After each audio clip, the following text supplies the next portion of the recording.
wassalamu ala rasulillah wa ala alihi wa sahbihi man wala.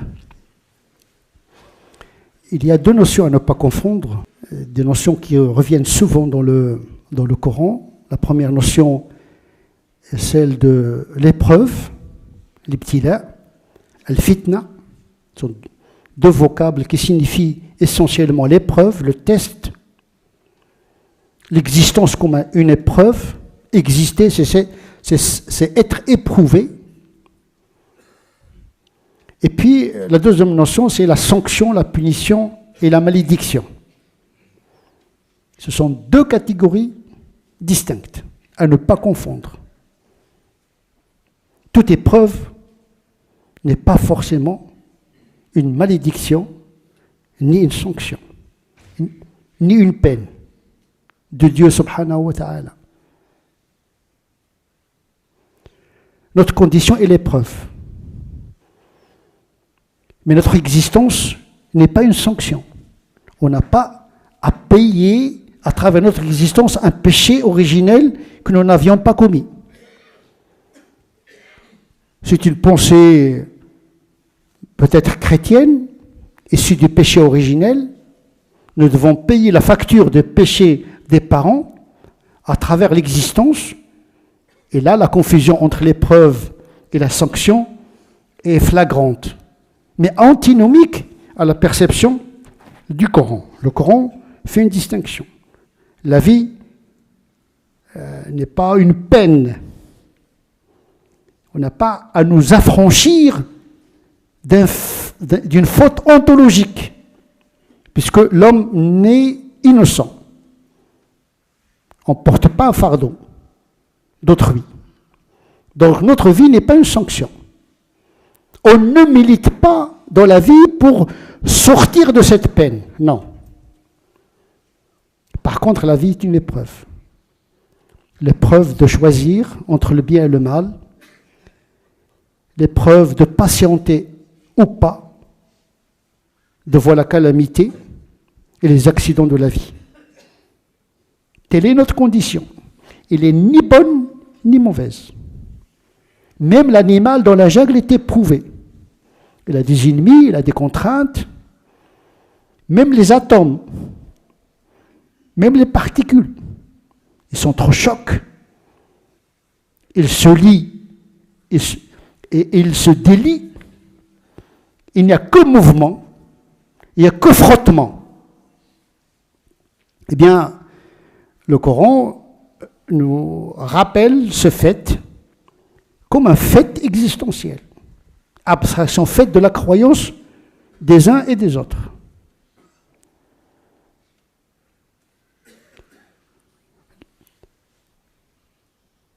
Et l'épreuve est de deux formes, de deux sortes. Il y a l'épreuve de croire ou de ne pas croire, ce qu'on appelle le test.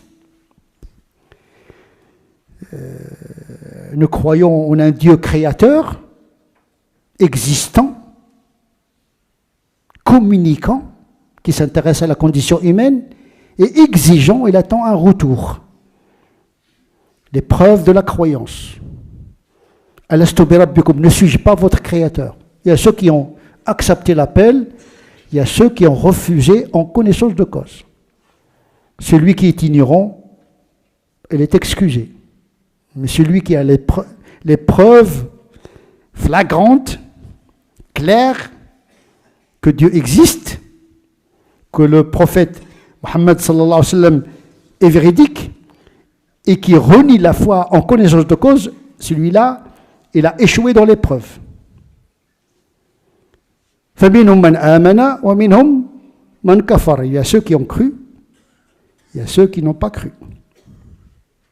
Mais ceux qui ont cru, ils sont éprouvés également par la loi. Vous savez, dire que je suis croyant, c'est une prétention. Je dis je crois en Dieu. Mais quelles sont les conséquences de cette foi? Là, on entre dans l'épreuve de l'obéissance à ce Dieu. Et là, les gens ne sont pas égaux devant cette épreuve. Il y a ceux dont l'obéissance est relativement poussée et à ceux dont l'obéissance vacille. Mais attention, l'épreuve par la loi n'est pas absurde. C'est comme le médicament prescrit par un médecin. Parfois, il est amer, mais c'est un remède. C'est-à-dire que ce médicament shifa, parce que le Coran est venu pour réparer l'être humain, pour soigner l'être humain. Et le médicament, par essence, parfois il est doux, parfois il est amer. Parfois l'ordre de Dieu nous convient, parce qu'il rencontre un désir de notre part, parfois il rencontre une opposition. Mais il faut vaincre cette opposition.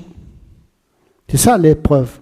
Vaincre l'instinct qui nous empêche d'accéder à cet ordre de Dieu qui, à l'origine, est en notre faveur. L'épreuve de Dieu n'est pas absurde. Il nous éprouve par les prières. Cela nécessite la patience pour effectuer les 5 prières, le jeûne du mois de Ramadan, éviter les fautes. Ça nécessite une réelle résistance contre nos inclinaisons, lesquelles inclinaisons pourraient être néfastes, non seulement au niveau spirituel, mais au niveau matériel également. Parce qu'il y a de ces fautes qui handicapent l'essor social, économique et psychologique du croyant.